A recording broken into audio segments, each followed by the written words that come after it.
ಸವಿ ಕನ್ನಡ 4ನೇ ತರಗತಿ ಭಾಗ 1 ಇದರಲ್ಲಿರೋ ಪಾಠ 3 ವೀರಮಾತೆ ಜೀಜಾಬಾಯಿ. ಈ ಪಾಠವನ್ನು ಮೊದಲಿಗೆ ಸ್ಪಷ್ಟವಾಗಿ ಓದುತ್ತೇನೆ, ನಂತರ ಸಾರಾಂಶವನ್ನು ಸಂಕ್ಷಿಪ್ತವಾಗಿ ಹೇಳಿ ನಂತರ ಪ್ರಶ್ನೋತ್ತರಗಳಿಗೆ ಉತ್ತರಿಸುತ್ತೇನೆ. ಮಾತಾಜಿಯವರಿಗೆ ನನ್ನ ಪ್ರಣಾಮಗಳು. ಚಿಗುರು ಮೀಸೆಯ ವೀರ ಬಾಲಕ ನಮ್ರತೆಯಿಂದ ನುಡಿದನು. ಹುಸಿ ನಗೆ ಬೀರುತ್ತಾ ಅವನ ತಾಯಿ, ಬಾ ಕಂದ, ಇಲ್ಲಿ ಕುಳಿತುಕೋ. ಆಗಲಿ ತಾಯಿ ಎಂದು ಬಾಲಕ ಕುಳಿತುಕೊಂಡನು. ಅಮ್ಮ, ನನ್ನನ್ನು ಕರೆಸಿದ ಕಾರಣವೇನು? ನನ್ನಿಂದ ಏನಾಗಬೇಕು ಕೇಳು ತಾಯಿ ಎಂದನು ಬಾಲಕ. ನಾನು ಕೇಳಿದ್ದನ್ನು ಕೊಡುವೆಯಾ ಮಗನೇ ಎಂದು ತಾಯಿ ಅಭಿಮಾನದಿಂದ ನುಡಿದಳು. ಆಗಲಿ ಮಾತಾಜಿ, ಭವಾನಿ ತಾಯಿಯ ಮೇಲೆ ಆಣೆ, ನೀನು ಕೇಳಿದ್ದನ್ನು ಕೊಡುವೆ ಎಂದನು ಮಗ. ತಾಯಿ ಮನಸ್ಸಿನಲ್ಲೇ ಯೋಚಿಸುತ್ತಾ, ಕುಮಾರ, ಆಡಿದ ಮಾತಿನಂತೆ ನಾನು ಕೇಳಿದ್ದನ್ನು ಕೊಡಬೇಕು ಎಂದಳು. ಕೇಳು ತಾಯಿ, ಅಗತ್ಯವಾಗಿ ನೀಡುತ್ತೇನೆ ಎಂದನು ಮಗ ಸಂತೋಷದಿಂದ. ನಾನು ಧನ್ಯ ಕಂದ, ಈಗ ಹೇಳುವೆನು ಕೇಳು. ಕೊಂಡಾಣ ದುರ್ಗವು ಮೊಘಲರ ವಶದಲ್ಲಿದೆ, ಅದನ್ನು ನೀನು ಗೆದ್ದು ನನಗೆ ಬಹುಮಾನವಾಗಿ ಕೊಡಬೇಕು ಎಂದಳು ಹೆಮ್ಮೆಯಿಂದ ಮಗನನ್ನು ನೋಡುತ್ತಾ ತಾಯಿ. ಈ ರೀತಿ ಸಂಭಾಷಣೆ ನಡೆಸಿದ ತಾಯಿ ಮಗ ಯಾರು ಗೊತ್ತೇ? ಇವರೇ ಭಾರತದ ಇತಿಹಾಸದಲ್ಲಿ ಶಾಶ್ವತ ಸ್ಥಾನ ಪಡೆದಿರುವ ವೀರಮಾತೆ ಜೀಜಾಬಾಯಿ ಹಾಗೂ ಅವಳ ಪುತ್ರ ಮರಾಠ ಸಾಮ್ರಾಜ್ಯದ ಉನ್ನತಿಗೆ ಕಾರಣನಾದ ಛತ್ರಪತಿ ಶಿವಾಜಿ. ಜೀಜಾಬಾಯಿ ಕ್ರಿಸ್ತಶಕ 1594ರಲ್ಲಿ ಲಖುಜಿ ಜಾಧವ ರಾವ್ ಅವರ ಮಗಳಾಗಿ ಜನಿಸಿದಳು. ಕ್ರಿಸ್ತಶಕ 1603ರಲ್ಲಿ ಶಹಾಜಿಯನ್ನು ವಿವಾಹವಾದಳು. ಶಹಾಜಿಯು ಬಿಜಾಪುರದ ಆದಿಲ್ ಶಾಹಿಯಲ್ಲಿ ಉದ್ಯೋಗ ಮಾಡುತ್ತಿದ್ದನು. ಕ್ರಿಸ್ತಶಕ 1627ರಲ್ಲಿ ಶಿವನೇರಿ ದುರ್ಗದಲ್ಲಿ ಈ ದಂಪತಿಗಳ ಮಗನಾಗಿ ಶಿವಾಜಿಯು ಜನಿಸಿದನು. ಶಹಾಜಿಯು ಮಗ ಶಿವಾಜಿಯನ್ನು ಗುರುವಾದ ದಾದಾಜಿ ಕೊಂಡದೇವನಲ್ಲಿ ವಿದ್ಯಾಭ್ಯಾಸಕ್ಕಾಗಿ ಕಳುಹಿಸಿದನು. ಗುರು ದಾದಾಜಿ ಕೊಂಡದೇವನು ಶಿವಾಜಿಗೆ ಕತ್ತಿವರಸೆ, ಕುದುರೆ ಸವಾರಿ ಮುಂತಾದ ಯುದ್ಧ ಕಲೆಗಳನ್ನು ಕಲಿಸಿದನು.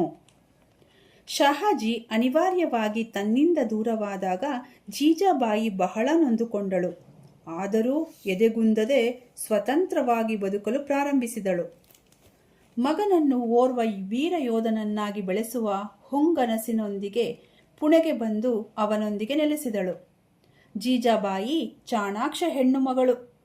ಕೇವಲ ಓರ್ವ ಸಾಮಾನ್ಯ ಮಹಿಳೆಯಂತೆ ಬದುಕಿನ ಆಗು ಹೋಗುಗಳನ್ನು ನೆನೆದು ದುಃಖಿಸುವ ಹೆಣ್ಣಾಗಿರಲಿಲ್ಲ. ಅಖಂಡ ಭಾರತದಲ್ಲಿ ಮೊಘಲರ ಆಳ್ವಿಕೆಯನ್ನು ಕೊನೆಗೊಳಿಸಲು ಪಣತೊಟ್ಟಳು. ಭಾರತದಾದ್ಯಂತ ಮರಾಠ ಸಾಮ್ರಾಜ್ಯದ ವಿಜಯ ಪತಾಕೆಯನ್ನು ಹಾರಿಸಬೇಕು ಎಂದು ತೀರ್ಮಾನಿಸಿದಳು. ಪರಕೀಯರ ಗುಲಾಮಗಿರಿಯಿಂದ ಹೊರಬಂದು ಸ್ವತಂತ್ರವಾಗಿ ಬಾಳಬೇಕು ಎಂದು ನಿರ್ಧರಿಸಿದಳು. ಶಿವಾಜಿಗೆ ಪ್ರತಿನಿತ್ಯ ರಾಮಾಯಣ, ಮಹಾಭಾರತ ಮುಂತಾದ ಪುರಾಣ ಕಥೆಗಳನ್ನು ಹೇಳುತ್ತಿದ್ದಳು. ನ್ಯಾಯ, ನೀತಿ, ಸ್ತ್ರೀಯರಲ್ಲಿ ಗೌರವ, ಕಷ್ಟ ಸಹಿಷ್ಣುತೆ ಇತ್ಯಾದಿ ಗುಣಗಳನ್ನು ಚಿಕ್ಕಂದಿನಿಂದಲೇ ಮಗನಲ್ಲಿ ಬೆಳೆಸಿದಳು. ಶಿವಾಜಿಗೆ ವೀರ ಪುರುಷರ ಕಥೆಗಳನ್ನು ಹೇಳುವ, ಸಾಹಸಿ ಕೆಲಸಗಳನ್ನು ಮಾಡುವ ಆದರ್ಶಗಳನ್ನು ಬಾಲ್ಯದಿಂದಲೇ ಬಿತ್ತಿದಳು. ಹೀಗೆ ಜೀಜಾಬಾಯಿ ಮಗನಲ್ಲಿ ಧೈರ್ಯ, ಸ್ವಾಭಿಮಾನ, ಸಾಹಸ, ಸೇವೆ, ತ್ಯಾಗ ಮುಂತಾದ ಮೌಲ್ಯಗಳನ್ನು ಬಾಲ್ಯದಲ್ಲಿಯೇ ತುಂಬಿದಳು.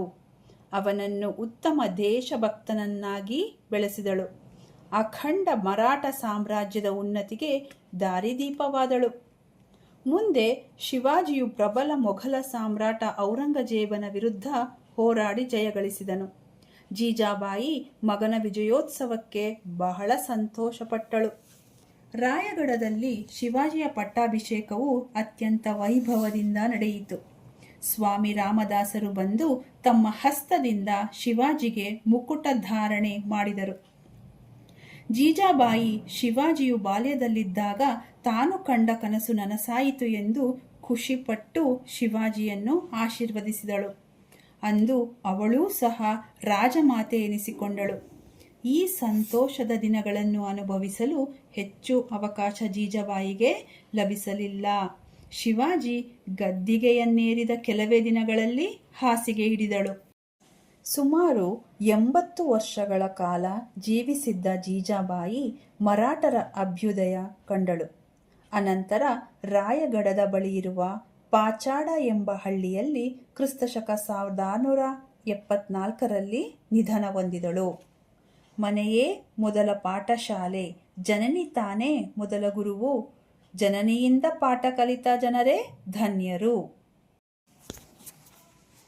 ಈ ಪಾಠದ ಸಾರಾಂಶ. ಈ ಪಠ್ಯವು ವೀರಮಾತೆ ಜೀಜಾಬಾಯಿ ಮತ್ತು ಅವರ ಪುತ್ರನಾದ ಛತ್ರಪತಿ ಶಿವಾಜಿಯ ಬಗ್ಗೆ ಕಥೆಯನ್ನು ವಿವರಿಸುತ್ತದೆ. ಜೀಜಾಬಾಯಿ 1594ರಲ್ಲಿ ಜನಿಸಿದರು. 1603ರಲ್ಲಿ ಶಾಹಾಜಿಯನ್ನು ವಿವಾಹವಾದರು. 1627ರಲ್ಲಿ ಅವರಿಗೆ ಶಿವಾಜಿ ಜನಿಸಿದರು. ಶಾಹಾಜಿ ತನ್ನ ಕರ್ತವ್ಯದಿಂದ ದೂರವಿದ್ದಾಗ ಜೀಜಾಬಾಯಿ ತನ್ನ ಮಗನನ್ನು ವೀರ ಯೋಧನನ್ನಾಗಿ ಬೆಳೆಸಲು ಪುಣೆಗೆ ಬಂದು ನೆಲೆಸಿದಳು. ಅವಳು ಶಿವಾಜಿಗೆ ಪ್ರತಿದಿನ ರಾಮಾಯಣ, ಮಹಾಭಾರತ ಮುಂತಾದ ಪುರಾಣ ಕಥೆಗಳನ್ನು ಹೇಳುತ್ತಿದ್ಲು ಮತ್ತು ನ್ಯಾಯ, ನೀತಿ, ಸ್ತ್ರೀ ಗೌರವ ಮುಂತಾದ ಗುಣಗಳನ್ನು ಅವನಲ್ಲಿ ಬಿತ್ತಿದಳು. ಜೀಜಾಬಾಯಿ ಶಿವಾಜಿಯನ್ನು ಕೊಂಡಾಣದುರ್ಗವನ್ನು ಗೆಲ್ಲುವಂತೆ ಪ್ರೇರೇಪಿಸಿದಳು. ಶಿವಾಜಿ ಔರಂಗಜೇಬನನ್ನು ಸೋಲಿಸಿ ರಾಯಗಢದಲ್ಲಿ ಪಟ್ಟಾಭಿಷೇಕಗೊಂಡಾಗ ಜೀಜಾಬಾಯಿ ಬಹಳ ಸಂತೋಷಪಟ್ಟಳು. ಆದರೆ ಕೆಲವೇ ದಿನಗಳಲ್ಲಿ ಅವಳು ಅನಾರೋಗ್ಯದಿಂದ 1674ರಲ್ಲಿ ನಿಧನಳಾದಳು. ಪಠ್ಯವು ಜೀಜಾಬಾಯಿಯನ್ನು ಮನೆಯೇ ಮೊದಲ ಪಾಠಶಾಲೆ ಮತ್ತು ತಾಯಿಯೇ ಮೊದಲ ಗುರು ಎಂದು ವರ್ಣಿಸುತ್ತದೆ. ಈ ವಿಡಿಯೋ ಇಷ್ಟವಾದಲ್ಲಿ ಲೈಕ್ ಮಾಡಿ, ಶೇರ್ ಮಾಡಿ, ಸಬ್ಸ್ಕ್ರೈಬ್ ಆಗಿ. ಧನ್ಯವಾದಗಳು.